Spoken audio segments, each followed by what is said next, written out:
आज हम लोग केमिस्ट्री 12 का सेकंड चैप्टर सॉल्यूशन का सेकंड लेक्चर पर डिस्कस करेंगे।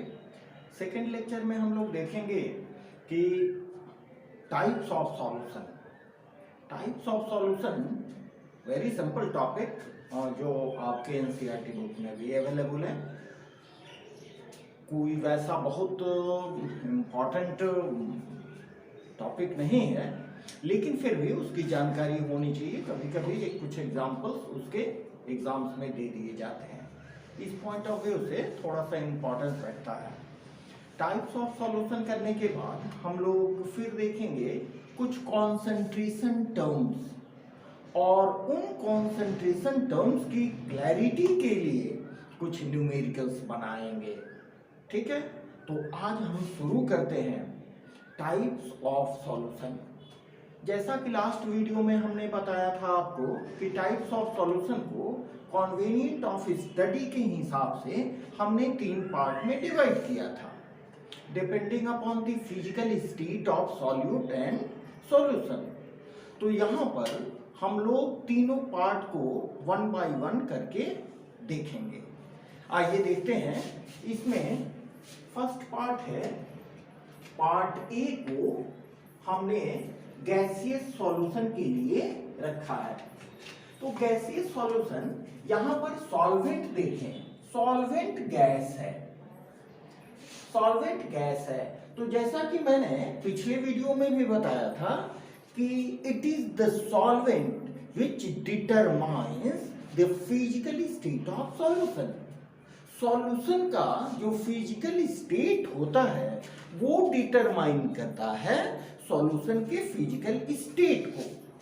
तो यहां पर सॉल्वेंट हमने लिया है गैस, तो नेचुरली जो सॉल्यूशन होगा वो भी गैसियस सॉल्यूशन ही होगा, केवल हम सॉल्यूट को चेंज करते जाएंगे। तो यहां पर जब सॉल्यूट हम गैस लिए और सॉल्वेंट भी गैस लिए, तो नेचुरली ये जो रिजल्टिंग सॉल्यूशन होगा this will be gaseous solution. और गैसियस सॉल्यूशन का simple example gases in air या mixture of O2 and N2। आप जानते हो कि एटमॉस्फेयर में 79% N2 और 21% about 21% O2 है। that will give the example of gaseous solution. Let us come to liquid। Solute के रूप में हमने लिक्विड लिया है और सॉल्वेंट के रूप में गैस। तो यहां भी देखें कि इससे जो रिजल्टिंग सॉल्यूशन होगा that will also be named as gas solution और gaseous solution। इसके एग्जाम्पल बड़े इंटरेस्टिंग हैं जो कभी कभी एग्जाम्स में भी पूछे जाते हैं। दैट इज मॉइस्ट एयर, या इसको हम ह्यूमिडिटी कहते हैं। गर्मी के दिनों में जब काफी गर्मी होती है तो हम जेनरली कहा करते हैं कि आज काफी उमस है। That is an example of humidity. जब एयर में वेपर के जो मॉलिक्यूल्स होते हैं, वेपर पार्टिकल्स, जब वो इंक्रीज कर जाते हैं that will create the humidity in air.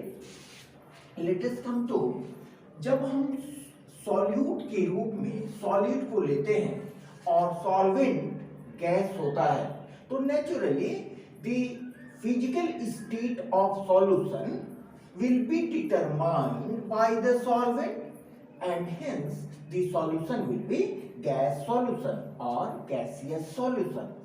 तो यहां पर देखें कि हम सॉल्यूट लिए हैं सॉलिड और सॉल्वेंट हमने लिया है gas.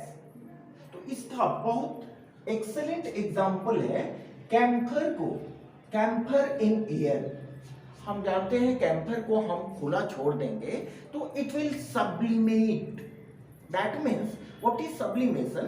The conversion of a substance directly into vapour state from solid state. तो ये कैम्फर, एयर में कैम्फर के जो वेपर जाते हैं that is an example of gaseous solution या आयोडीन वेपर इन एयर, ये भी एग्जाम्पल है गैसियस सॉल्यूशन का। या स्मोक में क्या होता है हमारे पास, स्मोक में कार्बन के पार्टिकल, सॉलिड पार्टिकल्स होते हैं which are distributed in air. That means here also the solvent acts as air, इसीलिए ये भी होगा गैस सॉल्यूशन। नेक्स्ट आए पार्ट बी में, हमने सॉल्वेंट लिया है लिक्विड को, naturally the resulting solution will be liquid solution. अब इस लिक्विड सॉल्वेंट में हम गैस को डिसॉल्व करते हैं। Gas is acting as solute, gas dissolved in liquid resulting in the formation of liquid solution। जब सॉल्यूट के रूप में गैस प्रेजेंट हो और सॉल्वेंट के रूप में लिक्विड प्रेजेंट हो तो उससे हमारा बनता है लिक्विड सॉल्यूशन।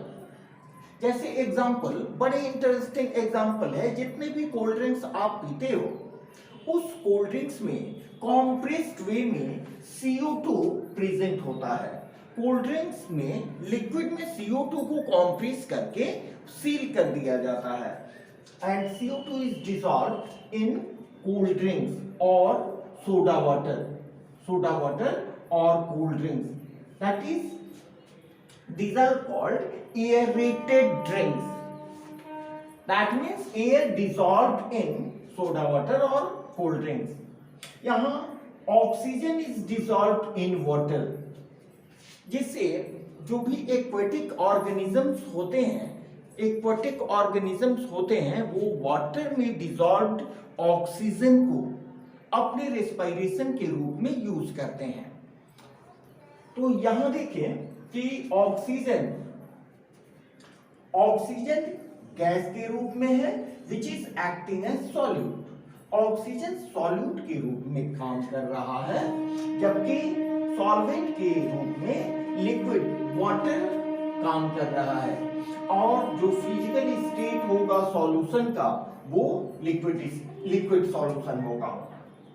अब देखें, सॉल्यूट के रूप में हमने लिक्विड लिया और सॉल्वेंट के रूप में भी लिक्विड लिया। वेरी सिंपल, दोनों लिक्विड को हम मिलाएंगे तो that will give the formation of solution. जब दो लिक्विड को मिलाएंगे तो दोनों आपस में मेजेबल होके लिक्विड सॉल्यूशन का फॉर्मेशन करेंगे। तो यहां पर ये एग्जांपल बड़ी कॉमन एग्जांपल है जिसको आप भी देख सकते हो, liquid like ethanol and water. यहां आप भी जानते हो कि ethanol is completely soluble in water, तो ये लिक्विड सॉल्यूशन का एग्जांपल देगा। And finally in case of liquid solution, अगर हम सॉल्यूट के रूप में सॉलिड को लेते हैं और सॉल्वेंट के रूप में लिक्विड को लेते हैं तो नेचुरली जो रिजल्टिंग सॉल्यूशन का स्टेट फिजिकल स्टेट होगा वो फिजिकल स्टेट हमारा लिक्विड होगा and resulting solution will B a liquid solution. जो बहुत कॉमन एग्जांपल के रूप में आप देख सकते हो, जब सॉल्ट, शुगर etc को हम वाटर में डिसॉल्व करते हैं तो हमें मिलता है लिक्विड सॉल्यूशन। यहां भी देखें, लिक्विड सॉल्वेंट है तो जो रिजल्टिंग सॉल्यूशन होगा, the physical state of resulting solution will determine the physical state of resulting solution will be determined the physical state of liquid। यहाँ पर तो हम लोग देखते हैं सॉलिड सॉल्यूशन। तो सॉलिड सॉल्यूशन के केस में क्या होगा कि हम सॉलिड को लेंगे, क्योंकि सॉल्वेंट ही डिटरमाइन करता है सॉल्यूशन के फिजिकल स्टेट को। तो हम यहाँ सॉल्वेंट लिए हैं सॉलिड को और सॉल्यूट लिए हैं गैस को, जिससे हमारा रिजल्टिंग सॉल्यूशन बनेगा सॉलिड सॉल्यूशन। तो इस केस में देखें कि हम सॉलिड के ऊपर गैस को यहां एडजॉर्ब कराते हैं। जैसे प्लेटिनम के ऊपर हाइड्रोजन का एडजॉर्प्शन या पैलेडियम के ऊपर हाइड्रोजन का एडजॉर्प्शन, जिसका जनरली आगे हम लोग केमिस्ट्री में पढ़ेंगे कि जब भी रिड्यूसिंग एजेंट के रूप में किसी सब्सटेंस का रिडक्शन के रूप में हम यूज करते हैं तो वहां ये काफी इंपॉर्टेंस होता है कि डायरेक्ट हम हाइड्रोजन गैस यूज करें किसी इनर्ट मेटल के प्रेजेंस में।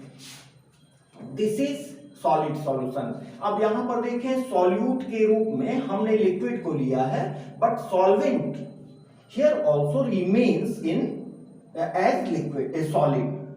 तो यहां जो रिजल्टिंग सॉल्यूशन बनेगा वो भी सॉलिड सॉल्यूशन बनेगा।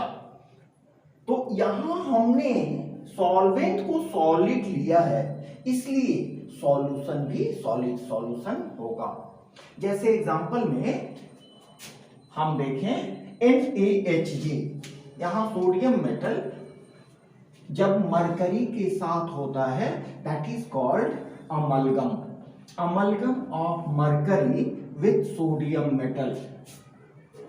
या फिर दूसरे एग्जांपल के रूप में हम hydrated salts like CuSO4 into 5H2O को ले सकते हैं, जो सॉलिड सॉल्यूशन के रूप में हम ट्रीट कर सकते हैं। And finally we have solid, solute भी सॉलिड लेते हैं और सॉल्वेंट भी सॉलिड लेते हैं। वैसी स्थिति में आपने पढ़ा होगा सबसे बेटर एग्जाम, सबसे गुड एग्जांपल है एलॉयज का। एलॉयज में जैसे आप देखें जो भी प्योर गोल्ड होता है वो ऑर्नामेंटल पर्पस के लिए सुटेबल नहीं होता है, तो उसमें कुछ ना कुछ इम्प्यूरिटीज हम मिलाते हैं, दैट इज कॉल्ड एलॉयज।